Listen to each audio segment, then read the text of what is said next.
radikal selain menaikkan harga BBM. Misalnya dengan melakukan realokasi anggaran, penentuan prioritas, termasuk penundaan sejumlah proyek nasional yang tidak sangat mendesak. Sekarang, kenyataannya harga BBM sudah dinaikkan. Untuk itu, Demokrat menawarkan dua solusi. Pertama, bantuan kepada rakyat yang ekonominya lemah atau BLT. Jumlah uangnya harus cukup, tepat sasaran dan harus bebas dari politik.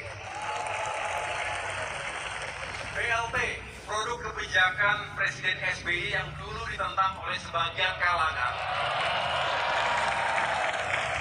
Justru sekarang ditiru dan terbukti menjadi penyangga utama daya beli masyarakat.